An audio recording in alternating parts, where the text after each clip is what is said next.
Europe 1, 8h19, l'interview de Jean-Pierre Elkabbach est à suivre sur europe1.fr en vidéo. Votre invité ce matin, le premier président de la Cour des comptes, Didier Migaud. Monsieur Didier Migaud, bonjour. Bonjour. Merci d'être là. Un mot sur la fraude fiscale.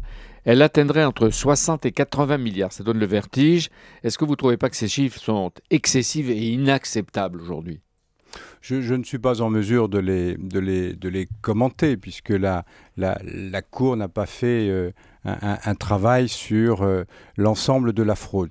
C'est un sujet. Nous avons rendu un certain nombre de rapports, notamment sur la fraude à la TVA. C'est vraisemblablement l'impôt le plus fraudé, de l'ordre d'une dizaine de milliards d'euros, voire plus. Nous allons remettre aussi un rapport en printemps prochain sur la lutte contre la fraude sur le plan international et du côté français. C'est une préoccupation de la Cour.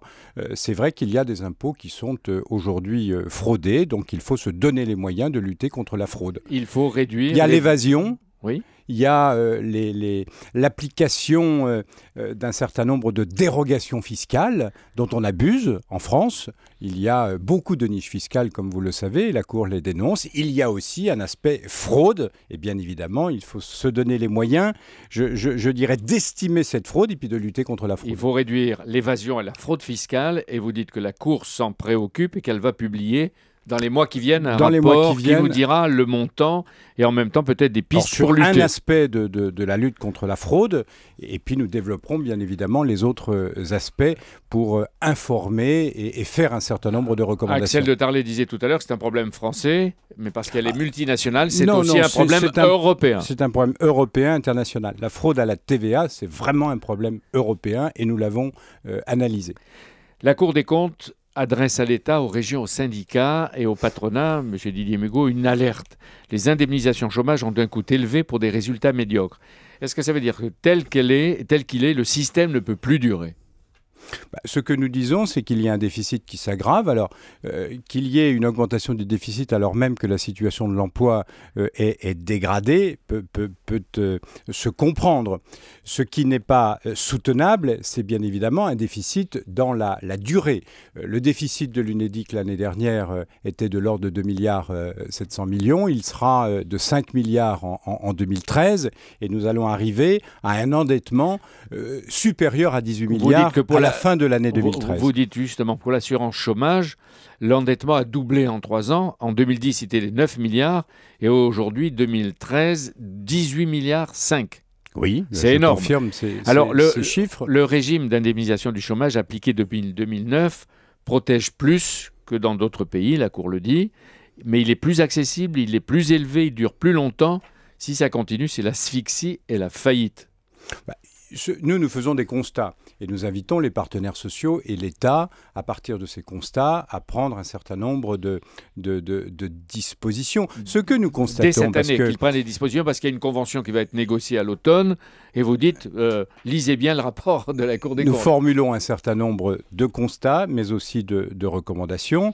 Nous ne disons pas qu'il faut réduire l'indemnisation des chômeurs les plus faibles, comme j'ai pu le lire ou l'entendre. Vous dites que l'indemnité favorise surtout les cadres et les salaires élevés. Nous appelons à une modulation des cotisations en fonction de l'ancienneté du contrat, en fonction de la durée du contrat. Et d'ailleurs, le dernier accord passé entre les partenaires sociaux répond d'une certaine façon à cette recommandation de la Cour. Et puis nous disons, cet accord, vous le trouvez... Il ne m'appartient pas de le juger à partir du moment où... Mais est-ce qu'il va dans le bon sens ? La Cour juge sur pièce. Il ne suffit pas d'afficher des objectifs. D'ailleurs, nous le constatons à travers un certain nombre d'objectifs qui ont été rappelés en 2009 et qui malheureusement ne correspondent pas à la réalité d'aujourd'hui. Pour qu'un jour il arrive à la Cour des comptes, vous dites à ce moment-là, c'est que cet accord répond à un certain nombre de recommandations de la Cour. La Cour se fâche parce que le système est plus favorable aux salariés qui ont déjà un emploi qu'aux salariés précaires et aux chômeurs. Ça veut dire qu'il est mal ciblé.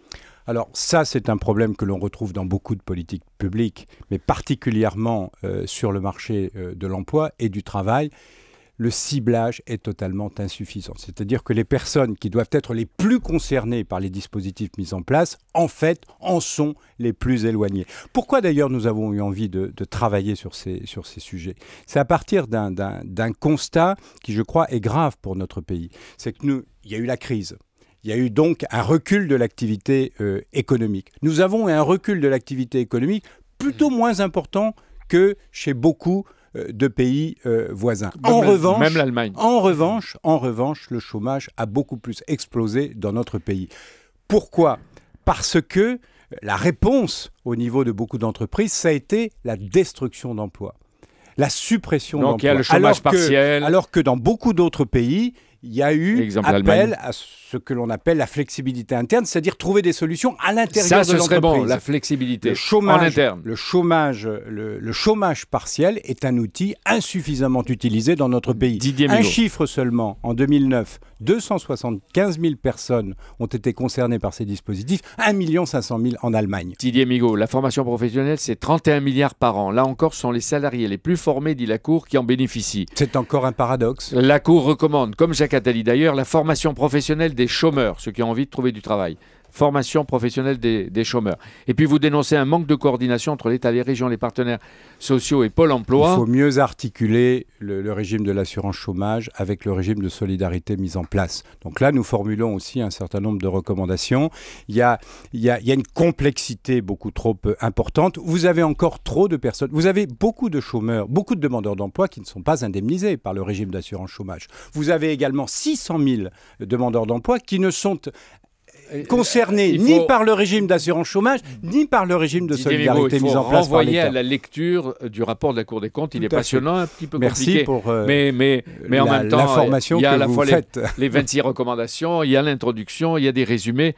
On peut comprendre l'état du modèle social français. Il est vraiment fatigué. Il faut le réformer, celui-là. Il y a des dispositifs qui sont coûteux et qui ne sont pas efficaces. La Cour alerte aussi sur la dérive d'indemnisation des intermittents. Et il y a un chiffre frappant, le déficit annuel est de 1 milliard d'euros au profit de 3% des allocataires, qui représentent 20% du déficit total de l'assurance chômage. Est-ce que vous demandez au ministre de la Culture, Aurélie Filippetti, une réforme courageuse? C'est évident, nous le disons déjà, nous l'avons déjà dit, nous le redisons, 1 milliard de déficit, c'est quelque chose qui est insupportable, qui est injuste, parce qu'on fait reposer sur les autres le coût d'un régime qui... Donc il faut le réformer. Mais il faut le réformer. Vous dites que ce sont les sociétés de production, c'est la télévision qui est responsable aussi en partie.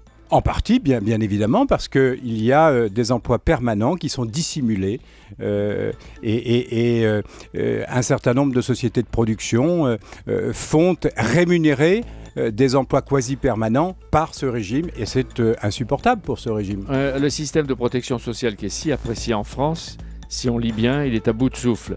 À trop protéger, il risque de moins protéger. C'est une sorte d'effet boomerang.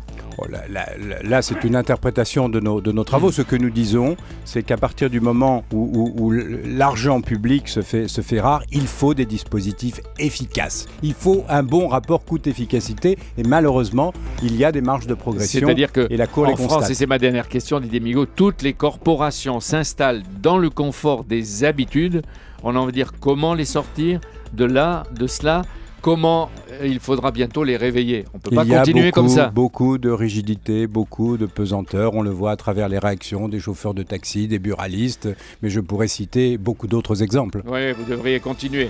Merci en tout cas d'être venu parler du rapport de la Cour des comptes. Il y en aura d'autres bientôt au printemps. Nous nous retrouverons et peut-être même avant. Merci à Didier Migaud. Merci à Jean-Pierre Elkabbach. À demain, Jean-Pierre.